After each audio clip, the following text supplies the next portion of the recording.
Alright, hey everybody. If you haven't watched the first video, the intro, go back and do that. But I'm going to go run this through an actual game now. I've been playing a few practice games actually before I did this just to refamiliarize myself with the format.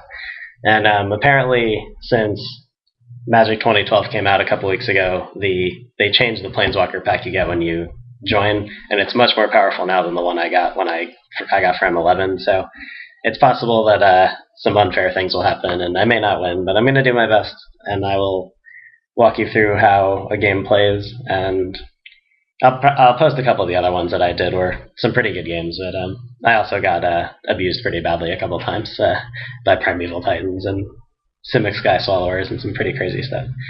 But okay, so I'm going to join a game. I think I played him before. I have not played you yet. Okay. So we're going to start the game with a die roll. You should always use an entirely random way of determining who goes first, not just like each of you picking a card out of your deck and the higher mana cost goes first. That's not really a good way to do it. Use a die or coin flip. In Constructed, you should choose to play first in most decks, especially in a control deck, because I can draw more cards, so it's better just to go first and catch up on cards later and have what's called the tempo advantage when I get to play. I get to play my 2-drop, my 3-drop, my 4-drop all before my opponent. That's the advantage of going first. Now I have to decide whether to mulligan or not. I think I can keep this hand though, because I have both colors and I have some early spells, and then I have one thing to play later. If I did mulligan, I would have to shuffle my hand back into my deck and then draw 6 cards instead of 7. And if I didn't like that card, then draw then draw 5 instead of 6. Alright, I'm going first. I don't draw on my first turn because I'm playing first.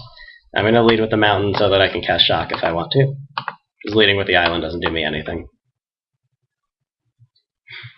It's always important to think about what order you play your lands in. So my opponent has a swamp. And no plays. Another Thieving Magpie.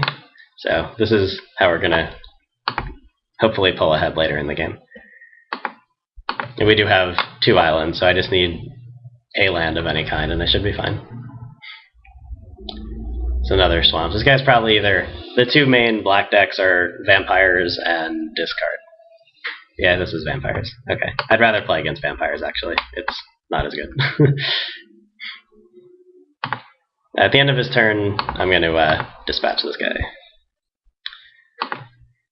Since I only have 1 mountain, I can't play 2 red spells in 1 turn.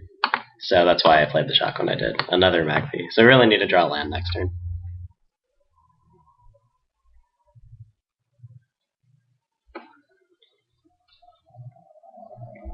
So basically what I'm thinking here is I'm just trying to survive until I can get these guys out. These are pretty good blockers. My opponent had no play at all. Wall is fine. Now I have a blocker if I need one. I just need to draw another land so I can start casting these birds. Pretty soon here, on the bottom left here, you can see the turn order, the phases.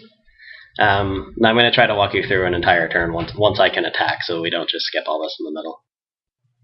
Right now we're just kind of playing lands and passing for the most part. It's not a land either. I guess I'm done. So I've drawn not land every turn this game, which is pretty surprising, especially just because I have a lot of lands in my deck. So I was talking about in the previous video why I play 25 land is so this doesn't happen very often. But I do have good spells, and I can catch up with these guys.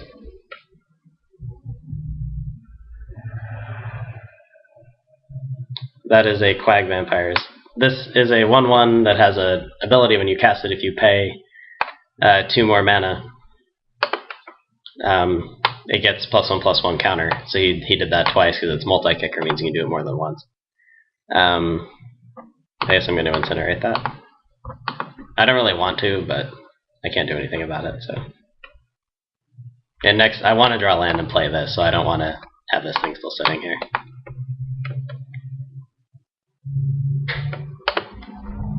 Not land again. Well, this is kind of awkward.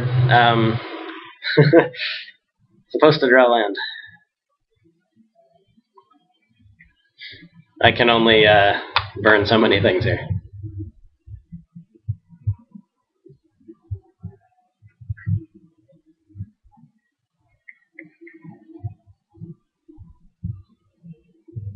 And my opponent is doing nothing again. Yay. Alright. My opponent's probably waiting for me to cast a spell because they're afraid of me countering it. That's probably what's happening, but I don't really know. A lot of people, when you're playing blue decks, a lot of people worry about you having a counter spell. Like, I don't even have one right now, but he's probably playing around it. Now he's going to use 2 cards to kill this, I think. It's a disfigure. This gives it -2/-2, so it's now goes from a 1/3 to a -1/1, and yeah, it's possible to have negative power. Negative power doesn't actually affect combat. It can't deal -1 damage. It still does 0 damage, but it just means that if I gave it +1/+1, it would still deal 0 damage. So that's not bad for me. My opponent had to use 2 cards to kill it, and that means they probably won't be able to kill the next one easily either. I really don't know what my opponent's doing. Like, my opponent hasn't actually done much this game.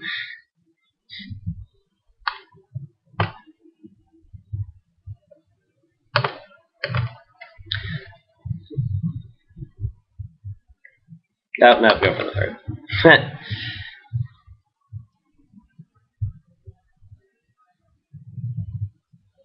We're going to get one in there sooner or later.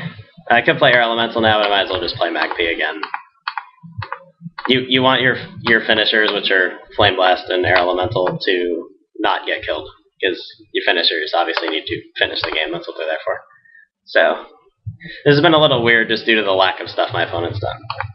He probably just has a lot of removal in his hands. I'm trying to get rid of all of it. Go for the Throat can't kill Wall of Spears, and I don't even know if he would, if he could do that. Alright, well, we're going to keep trying. The threats are going to keep getting better and better, and eventually he's going to run out.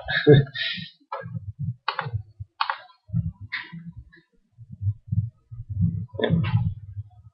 And he didn't do anything yet. And now I have 6 land and negate. Alright, so, okay. I promised I was going to run through the turn. I started rushing because I was excited I got to keep the creature. So what we do is we untap all our lands, and then upkeep, nothing happens because there's no upkeep effects in play. I drew my card, which was, I think it was the wall. I don't remember actually. Oh, no, it was the land, sorry. And then we went into combat. We declared this as an attacker. He had no blocker. And then he took the 4 damage, and now it's my post-combat main phase. I could cast a Flame Blast Dragon, but instead I'm just going to leave negate available. I don't want to tap out. And tap out just means tap all my lands, so I can't do anything. Oh, assassinate. Well, that's why I didn't tap out.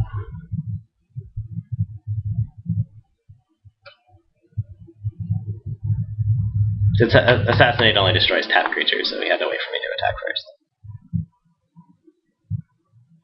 And he has nothing here. And I'm going to attack again.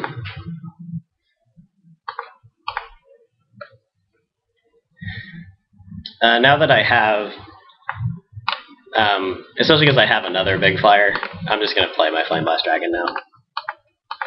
So now I don't have a counter spell to keep up, and now there's 2 things he needs to answer with only the 2 cards in his hand and the card he's going to draw next turn. If he can't deal with both of these cards, and he's got to deal with this guy, he's going to die. He's obviously short on creatures. He's only played 2 all game, which is kind of unusual for a vampire deck.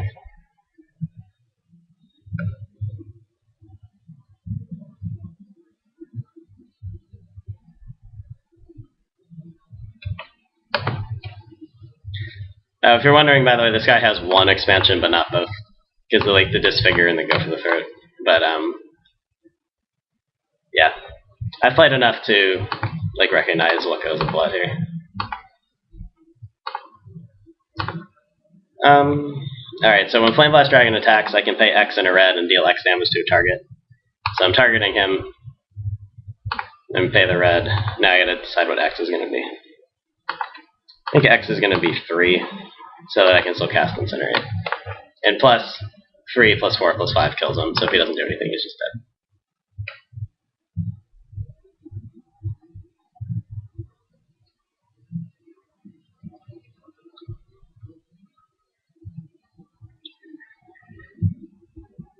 Urge to feed. Alright, so my guy gets -3/-3. So now he's a 1/1. This also would let him put counters on his vampires if he had any. So he's going to go to 3, it looks like. Oh, look what we have in our hand. So the key to us winning this game was what's known as spell sequencing. You notice that as the turns went on, the order that I played my cards was very important to me winning the game. Because I went with, I made sure I forced him to kill the Thieving Magpies first. Because he had to kill them because they would have drawn me more cards, and that's why Thieving Magpie is a good card in the first place. But then, once he had killed all that, he really had nothing left to deal with all my big flyers. And I was fortunate to have drawn all of these big ones together, but I did have this for a long time. So just despite the land struggles, we still managed to pull the game out, and that's pretty much a typical game of how this deck and a lot of control decks play out. I was a little more aggressive, I'd say, than you normally are with control, but my opponent wasn't doing anything. So a lot of times you have to decide whether you're going to be the aggressor or the defender. So at the beginning of the game, we were playing defense, especially because we didn't have lands. But by the end of the game, we were attacking, trying to finish the game before our opponent could recover. So that's it. I'll post a few of the videos I did before, and I hope you enjoyed watching.